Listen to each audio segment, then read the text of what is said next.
اللہ تبارک و تعالی کا فرمان ہے، ان الذین یأکلون اموال الیتامی انما یأکلون فی بطونہم نارا،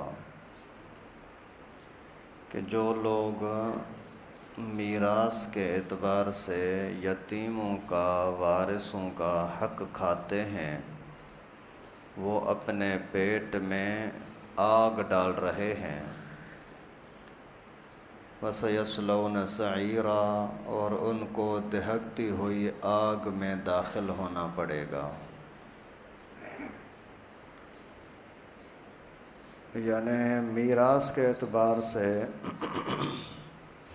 جو میت کا مال ہے، اس کے مال کس کو ملنا ہے، کتنا حصہ کس کا ہے، یہ اللہ رب العالمین نے خود قرآن پاک میں بیان فرمایا ہے۔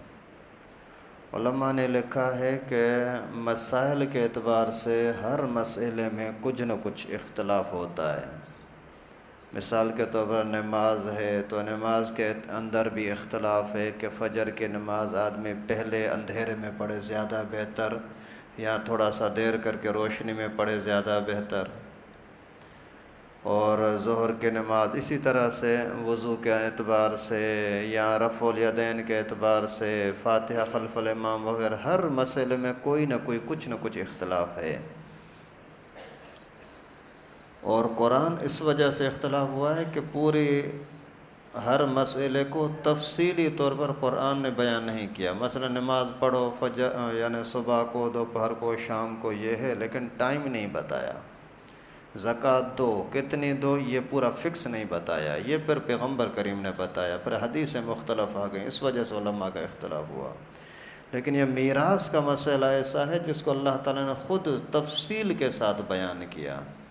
اگر کوئی مر جاتا ہے تو اس کی بیوی ہے تو بیوی کو اولاد بھی ہے یا نہیں ہے، اولاد ہے تو اس کو کتنا ملے گا، اولاد نہیں ہے تو کتنا ملے گا، ماں موجود ہے میت کی، اس کو کتنا ملے گا، باپ کو کتنا ملے گا، بیٹا ہے کتنا ملے گا، بیٹی کو کتنا ملے گا، بہن ہے، بھائی ہیں، اور کوئی رشتہ دار ہیں، کوئی رشتہ دار نہیں ہے، کس طریقے سے تقسیم کیا جائے گا، یہ پورا اللہ رب العالمین نے بڑے تفصیل کے ساتھ یوصیکم اللہ فی اولادکم، تاکید فرماتے ہیں اللہ تعالیٰ اولاد کے معاملے میں کہ آپ میراث کو صحیح نمونے سے تقسیم کرو۔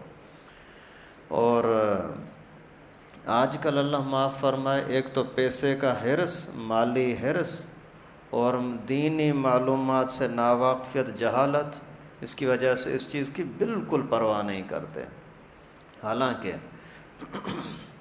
رسول اللہ صلی اللہ علیہ وسلم نے فرمایا، میں جب معراج کو جا رہا تھا تو معراج کے دوران میں نے کچھ لوگوں کو دیکھا کہ ان کو جبڑوں سے پکڑ کر کے فرشتے آگ کے انگارے ان کے منہ میں ڈال رہے تھے، اور وہ منہ میں داخل ہوتے ہی پورے جسم کو جلاتے جلاتے نیچے سے نکل جاتے، پھر اسی کے منہ میں ڈالا جاتا۔ اسی طریقے سے ان کا یہ حشر ہو رہا تھا۔ میں نے پوچھا کہ جبرائیل یہ کون ہیں، ان کے ساتھ یہ حشر کیوں ہو رہا ہے؟ تو انہوں نے یہی بتایا کہ یہ حقداروں کا حق دبا لیتے تھے، ناجائز مال کھا لیتے تھے، یتیموں کا مال دبا لیتے تھے۔ تو یہ بڑی خطرناک چیز ہے۔ اور علماء نے لکھا ہے کہ میت کے فوت ہونے کے بعد سب سے اہم ترین جو ذمہ داری ہے اس کے مال کی میراث اور تقسیم ہے، مال کی تقسیم ہے۔ آپ دل پر ہاتھ رکھو، کوئی ایک بھی گھر ایسا نہیں ہوگا، نمازیوں کا، دینداروں کا، شریفوں کا، لیکن وہاں یہ ظلم چل رہا ہوتا ہے۔ بہن کو حق نہیں دیتے، چھوٹے بھائیوں کو حق نہیں دیتے، جو بھی گھر کے اندر چھوٹا بھائی طاقتور ہوتا ہے تو بڑوں کو حق نہیں دیتا، بڑا طاقتور ہوتا ہے چھوٹوں کو حق نہیں دیتا، کوئی احساس نہیں ہوتا کہ میں حرام کھا رہا ہوں، آگ منہ میں ڈال رہا ہوں۔ اللہ کے بندے دنیا کے 50 سال کی زندگی کے لیے آخرت کے 50 کروڑ 50 ارب سالوں کی زندگی کو برباد کر دینا، یہ کوئی عقل مندی تو نہیں ہے۔ اللہ کے نبی نے فرمایا، لا يدخل الجنت جسد الذی یغزو بالحرام، جس جسم کی غذا حرام سے ہو وہ کبھی جنت میں جا ہی نہیں سکتا۔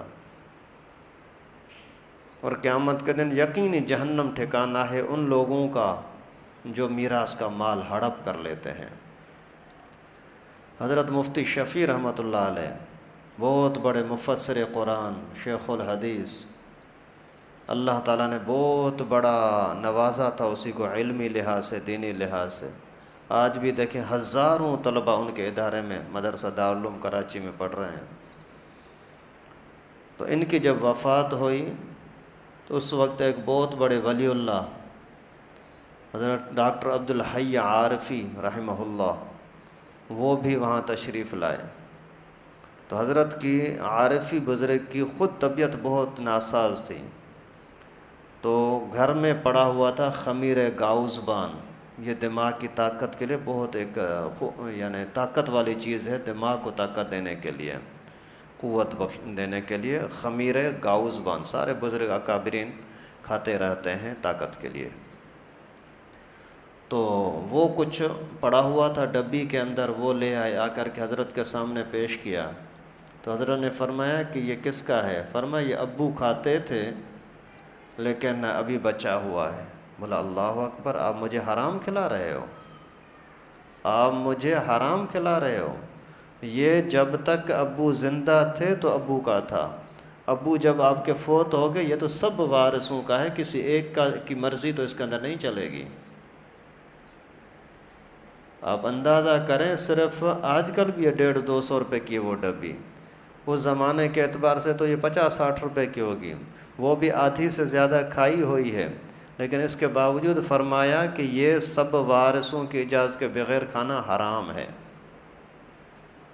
اور آج کل کوئی احساس ہی نہیں ہوتا، سال گزر گیا، 2 سال گزر گئے، 10 سال گزر گئے، ابو کا مال پڑا ہوا ہے، ایک بڑا بھائی چھوٹا بھائی طاقتور یا شرارتی سرکش بھائی وہ کھا رہا ہے اور ان سے پوچھتا بھی نہیں ہے، نہ بھائیوں سے پوچھتا ہے نہ بہنوں سے پوچھتا ہے۔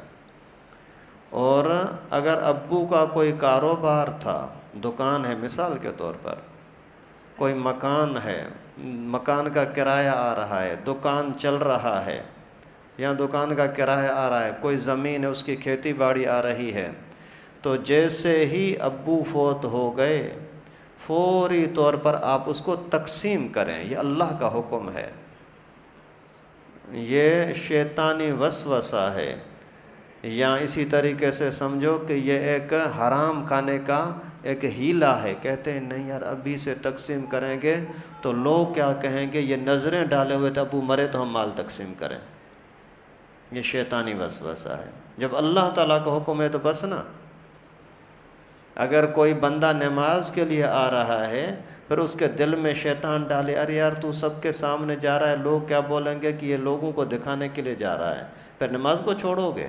نہیں۔ اسی طریقے سے یہ اللہ تعالیٰ کا قانون ہے، حکم ہے کہ مال کو تقسیم کرو، اور نہیں کریں گے تو یہ حرام ہوگا، یار آگ ہوگا۔ ابھی لوگوں کا تاننا زیادہ خطرناک ہے یا منہ میں آگ ڈالنا زیادہ خطرناک ہے؟ چھوڑو تانوں کو یار، جو اللہ تعالیٰ کا حکم ہے اس کو پورا کریں، فوری طور پر پورا کریں۔ تو جیسے ہی ابو کا انتقال ہوا فوری طور پر مال دیکھو ابو کا کون سا ہے اس کو تقسیم کر دو۔ اگر فی الحال تقسیم ہونا ممکن نہیں ہے تو کاغذی اعتبار سے تقسیم کر دیں۔ بھائی دیکھو ٹوٹل ابو کی قیمت 1,00,000 روپیہ ہے، 10,000 اس کی، 5,000 اس کی، جتنا ہو سکتا ہو جاتا ہے، مفتی صاحب سے مشورہ کر کے پورا تقسیم کر دو۔ اگر آپ نے تقسیم بالفرض نہیں کیا تو ایک تو حرام کھا رہے ہو، لیکن آپ قرض دار بھی ہو رہے ہو۔ قرض دار ہو رہے ہو کیسے؟ ابھی اسی دکان کی قیمت تھی 1,00,000 روپیہ، آپ نے تقسیم نہیں کیا، ابھی محنت آپ اکیلے کرتے رہے، بھائیوں سے مشورہ نہیں کیا، اکیلے محنت کر رہے، دکان کو چلاتے رہے، ایک دن آپ نے ایک نفع اٹھایا یا 1 سال تک نفع اٹھایا، یہ آپ کے پاس یہ حرام آیا، اور پھر اسی دکان جس کی قیمت 1,00,000 روپیہ تھی ابھی 10,00,000 روپے ہو گئی، تو آپ کو 10,00,000 میں سے حصہ دینا ہوگا، 1,00,000 میں سے نہیں۔ ابھی لوگوں کی مرضی ہے، آگ اپنے منہ میں ڈالو، اپنے آپ کو جہنم میں ڈالو، یا پھر چند پیسے دے کر کے اور اپنی جان چھڑاؤ۔ اور اسی طریقے سے بھائیوں کا حق بھی ہے، بہنوں کا حق بھی ہے۔ اور سب کا حق اللہ تعالیٰ نے خود مقرر کیا ہے. کئی پشتوں تک مال تقسیم نہیں کیا. اور حرام کھانے والے کی نماز کس کام کی ہے بھائی؟ ایک بندہ اگر حرام کھا رہا ہے تو اس کی نماز اس کے لیے بچانے کا سبب نہیں ہے. اور بیوی کا حق بھی ہوتا ہے. ابھی تفصیل تو یہاں بیان نہیں ہو سکتا، اتنا ٹائم نہیں ہے کہ کس کا کتنا حصہ. جس کے سامنے جو مسئلہ وہ اس کو علماء سے پیش کرو. اگر بیوی شوہر کے فوت ہونے کے بعد الگ ہو گئی اور اس نے جا کر کے دوسری جگہ پر شادی کر لی، نکاح کر لیا، تو بھی اس کو حق ملے گا. کیوں کہ جس ٹائم پر وہ مرا تھا اس ٹائم پر تو نکاح میں تھی نا. کبھی کبھار کسی آدمی کے جوانی میں انتقال ہو جاتا ہے تو پھر اس کی بیوی بعد میں آپ کو گھر کو چھوڑ جائے، کسی اور شوہر کے پاس چلی جائے، شادی ہو جائے، کہیں بھی کیا بھی کرے، لیکن اس کا حق دینا ہوگا. اور یہاں سوال ہی پیدا نہیں ہوتا اس کا حق دے دیں. نہیں، اس نے تو دوسرا شوہر کر لیا ہے تو کیوں نہ کرے. اللہ تعالیٰ نے اس کو حق دیا ہے. پیغمبر کریم صلی اللہ علیہ وسلم نے سوائے امی عائشہ کے جتنی گھر والیوں کے ساتھ نکاح کیا وہ ساری بیوہ تھیں یا مطلقہ تھیں. تو اس بیچاری کو حق ہے کہیں اور جگہ پر جا کر کے نکاح کرے، بھلے کرے. اور اسی طریقے سے آپ اگر اپنی اولاد کو حرام کھلا رہے ہو تو پھر برکت کہاں سے آئے گی؟ آپ تجربہ کر کے دیکھو. جو اسی طرح سے باپ کا، میت ابو کا مال کھا رہا ہے وہ بے چین رہے گا، اور جو مظلوم ہیں ان کو اللہ تعالیٰ اپنی عزت سے کھلاتے ہیں.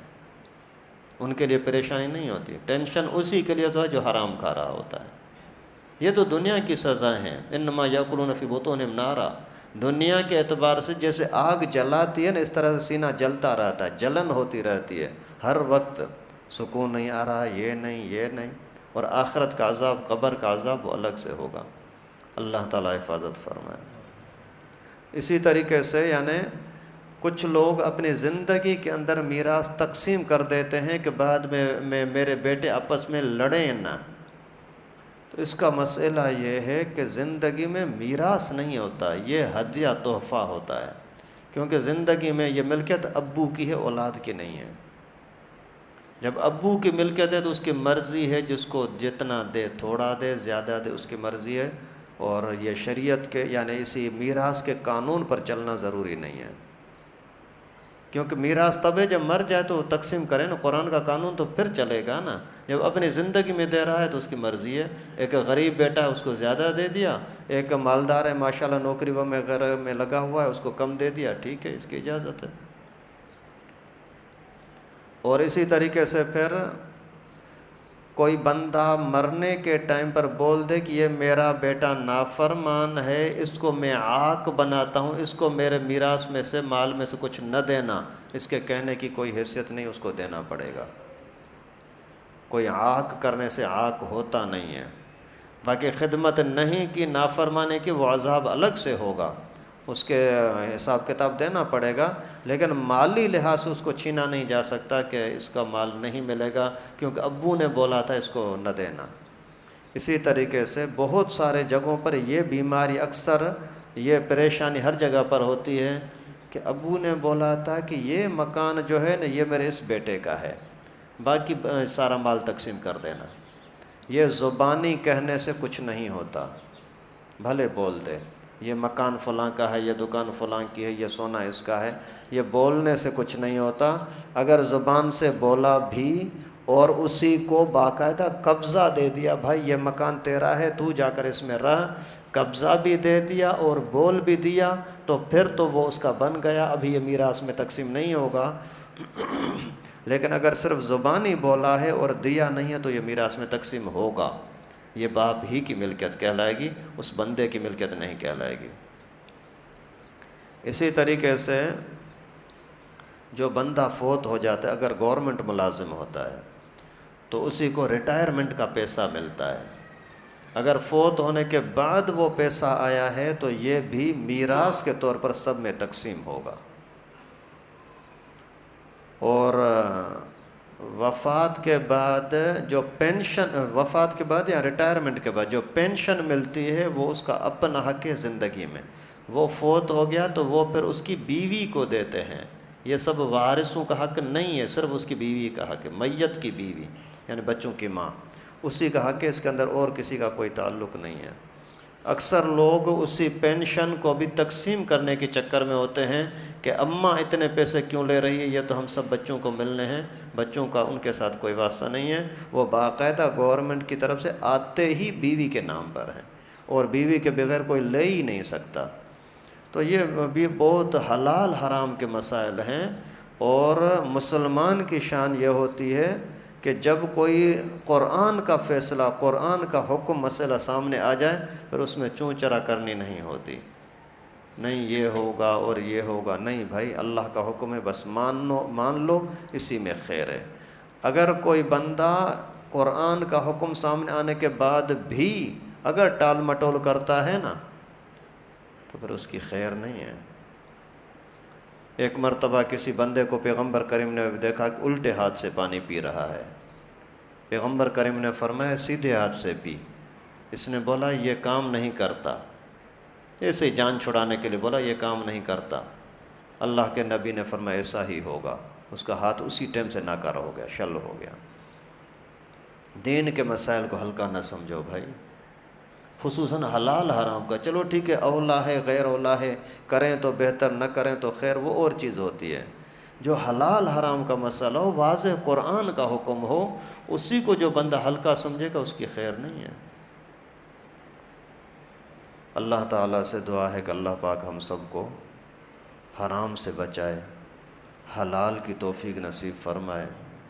جو رسم رواج کی، بے دینی کی اور دل کے اندر جو رسم رواج کے بت پڑے ہیں، اللہ تعالیٰ ان برائیوں سے، فتنوں سے بچنے کی توفیق نصیب فرمائے. وآخر دعوانا ان الحمد للہ رب العالمین. کل کوئی بچی یہاں محلے کی گم ہو گئی ہے بیچاری، دعا کریں اللہ تبارک و تعالیٰ اسی کے واپسی کا کوئی انتظام فرمائے. پشتو زبان بولنے والی ہے، کل شام 4 بجے کے لگ بھگ گم ہوئی ہے. اور اسکول کے مدرسے کے جو کپڑے ہوتے ہیں وہ کپڑے پہنی ہوئی ہے. خیر خصوصاً دعا کریں، اگر کسی کو ظاہر نظر آ جائے تو وہ اس بیچاروں کے ساتھ ملانے کی کوشش کریں، اور اگر نہیں ملتی دعا کریں خصوصاً. اور مجھے کسی ساتھی نے تصویر بھی دکھائی، شاید 10-12 سال کی بچی ہے. ابھی ان ماں باپ کے دل پر کیا گزر رہی ہوگی. باقی دلی توجہ کے ساتھ ان کے لیے دعا کریں، اللہ تعالیٰ آسانی کا معاملہ فرمائے.